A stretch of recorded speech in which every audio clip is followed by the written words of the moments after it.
नमस्कार बंधू भगिनींनो, आपल्या सगळ्यांचं सहर्ष स्वागत आहे स्वास्तिकम या माझ्या चॅनलवर। आज मी आपल्यासाठी श्री नवनाथ भक्ती सार या पोथीचं पठण करणार आहे। मी हा 11 दिवसाचा पारायण करत आहे, त्यापैकी आजचा हा 6वा दिवस आहे। तरी आपण सगळ्यांनी ही कथा श्रवण करा।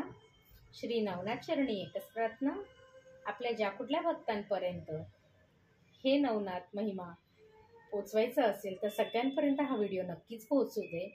आणि आपल्यामधील पण काही लोकांचे आप्तजन जर नवनाथांचे भक्त असतील, आपले मित्रमंडळी किंवा आपले नातेवाईक, तर त्यांच्यापर्यंत हा व्हिडिओ नक्कीच पोहोचा आणि आपल्या आयुष्यामध्ये सुख समृद्धी, आरोग्य, धनसंपदा सर्व काही आपल्याला प्राप्त होऊ दे, हीच नवनाथ चरणी प्रार्थना। ओम चैतन्य नवनाथेभ्यो नमः।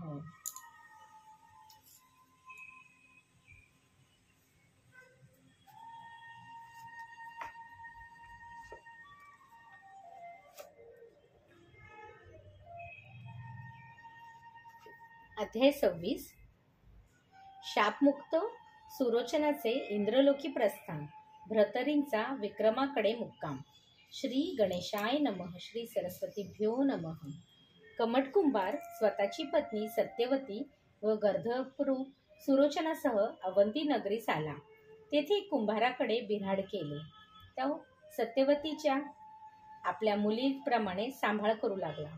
एके दिवशी तिने त्याला आपल्या मनात पतीला भेटण्याची इच्छा असल्याचे सांगितले। तिचे मनोगत त्याने सुरोचनाला कळवले। तेव्हा तो म्हणाला, सत्यवतीला ऋतुकाळ प्राप्त झाल्यावर मला सांगा। ऋतुकाळाच्या 4थ्या दिवशी मी मूळ रूपात प्रकट होऊन तिच्याशी राक्षस विवाह करेन। ते ऐकून त्याला आनंद झाला। ही शुभ वार्ता त्याने सत्यवतीला सांगितली तेव्हा तिचाही आनंद गगनाला मावेना। तिच्या मनात आपला पती प्रत्यक्षात कसा आहे याची उत्कंठता वाढीत होती। पुढे तिला ऋतुकाळ आल्यावर 4थ्या दिवशी कमठाने सुरोचनास सत्यवतीला दर्शन देण्याची विनंती केली। तेव्हा त्याने गर्धरूप टाकून दिव्य तेजस्वी असे मूळ रूप धारण केले। ते पाहून तो चकित झाला आणि त्याला गर्धप समजून त्याने जे कष्ट दिले त्याबद्दल त्याची क्षमा मागू लागला। सुरोचनाच्या मनात त्याच्याविषयी द्वेष नव्हताच, उलट कार्यसिद्धीसाठी मदत केली म्हणून आदरच होता। कमठाने त्याला घरात नेले। तेथे सुरोचनाने राक्षस विवाह करून सत्यवतीचा पत्नी म्हणून स्वीकार केला। मग ती उभयंता एकमेकांच्या प्रीतीत रममाण झाली आणि त्याच रात्री तिला गर्भ राहिला। त्या एकांतात सुरोचनाने सत्यवतीला त्याचा पूर्ववृत्तांत सांगितला व म्हणाला, आपल्या मिलनातून तुला धार्मिक, पराक्रमी, कीर्तिवान आणि शककर्ता पुत्र होईल। त्याच्या जन्मांचे मी तुझ्या ऋणातून मुक्त होईन आणि शापमुक्त होऊन गंधर्व लोकी जाईन। त्यानंतर गर्धरूप धारण करून तो आपल्या जागी गेला। काही दिवसांनी कमठाच्या घरात गर्भवती कन्येला पाहून गावकऱ्यांमध्ये चर्चेला उधाण आले। तेव्हा सत्यवती ही माझीच मुलगी असून मी तिला बाळंतपणासाठी माहेरी आणले आहे असे सांगून त्याने त्या सर्वांचे तोंड बंद केले। यथावकाश सत्यवती प्रसूत झाली। तिने एका तेजस्वी पुत्राला जन्म दिला। त्याचे नाव विक्रम असे ठेवले। बारशाच्या दिवशी रात्री सुरोचनाने गंधर्व रूप धारण करून मोठ्या अधीरतेने त्याचे मुख पाहिले आणि त्याच क्षणी तो शापमुक्त झाला। तेवढ्यात इंद्राने त्याच्यासाठी दिव्य विमान पाठवले। त्याचा सारथी मातली याने त्याची भेट घेऊन त्याला इंद्रलोकी चढण्याची विनंती केली। सुरोचनाने विक्रमाचे कोड कौतुक केले आणि रडणाऱ्या सत्यवतीचे सांत्वन करून तू माझे स्मरण करशील तेव्हा मी तुला दर्शन देईन असे वचन दिले। त्यानंतर सर्वांचा निरोप घेऊन तो मातली समवेत विमानात बसला आणि इंद्रलोकी निघून गेला। भ्रतरीचा विक्रमाकडे मुक्काम। सुरोचनाने इंद्रलोकी प्रस्थान केल्यावर सत्यवतीने मोठ्या धैर्याने स्वतःला सावरले आणि विक्रमाचे संगोपनाकडे विशेष लक्ष देऊ लागले। लहानगा विक्रम अतिशय हुशार, चुणचुणीत व खेळण्याची आवड असलेला होता। तो स्वतः राजा होऊन लुटपुटीची लढाई करायचा व जिंकून रुबाबात वावरायचा। त्याचे खेळ पाहून सत्यवतीला अतिशय आनंद व्हायचा। 16व्या वर्षापर्यंत तो क्षत्रिय आपल्याला असलेल्या सर्व विद्यांमध्ये पारंगत झाला. त्यावेळी त्याची हुशारी पाहून राजसेवकांनी राजाला सांगून त्याला ग्रामरक्षकांचे काम दिले.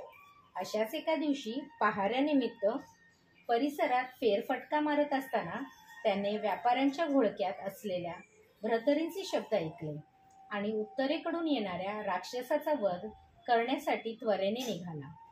पार्वतीच्या शापाने राक्षस झालेला चित्रमा गंधर्व त्यावेळी मनुष्य रूपाने प्रवास करत होता. विक्रमाने त्याला गाठले व सावरण्याची कसलीही संधी न देता त्याचा वध केला. मरताना मानव रूप टाकून तो राक्षस झाला होता. त्याने त्याच्या रक्ताचे आपल्या कपाळावर टिळा लावला व वस्त्र त्याच्या रक्तात भिजवून घेतले.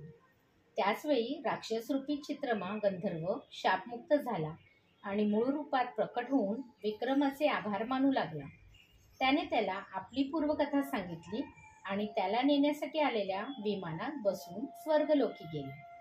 विक्रमाने राक्षसाचे प्रेत तपासले असता त्याच्या मुठीत त्याला 3 चिंतामणी व एक अद्भुत रत्न अशी सर्व कामना पुरवणारी 4 रत्ने सापडली. याप्रमाणे भ्रतरीच्या वचनांची प्रचिती येताच त्यांच्या मनात त्यांच्याविषयी प्रेमादर निर्माण झाला. ते कोणीतरी दिव्य महात्मा आहेत हे त्याच्या लक्षात आले. तो सीमेवर गेला.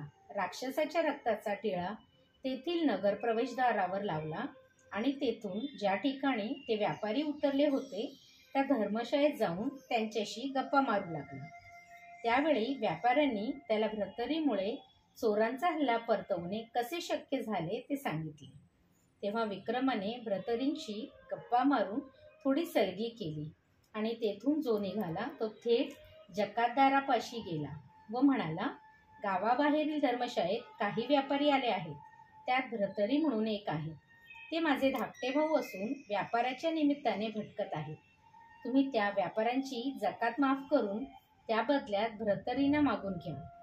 तुम्ही त्यांना अडकवलेत की मी त्यांना घरी नेईन. या बदल्यात तुम्हाला तिप्पट जकात व बक्षीस देईन आणि आम्हा भावंडांची भेट घडवल्याबद्दल तुम्हालाही पुण्य लागेल. तेव्हा त्याच्या मनात लोभ उत्पन्न झाला. त्याने विक्रमाचे म्हणणे मानले व धर्मशाळेतील व्यापाऱ्यांच्या प्रमुखाला एकांतात बोलवून जकात माफीच्या बदल्यात भ्रतरींना काही दिवस आमच्याकडे राहू दे असे सांगितले. पुढाऱ्याने फायद्याकडे लक्ष ठेवून त्यांना जकातदाराकडे सोपवले आणि माल विकून झाल्यावर ते व्यापारी आपल्या वाट्याने निघून गेले.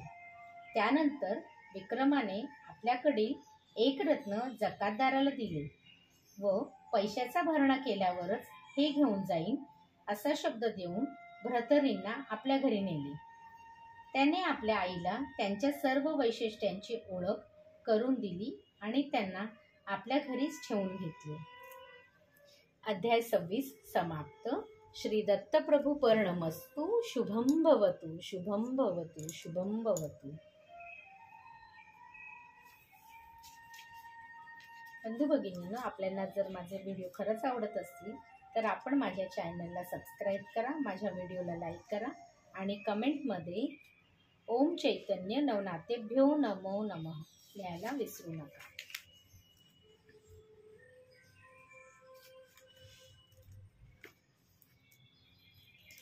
ओम चैतन्य नवनाथेभ्यो नमः. ओम राम दत्तात्रय पर्णमस्तु. शुभं भवतु, शुभं भवतु, शुभं भवतु.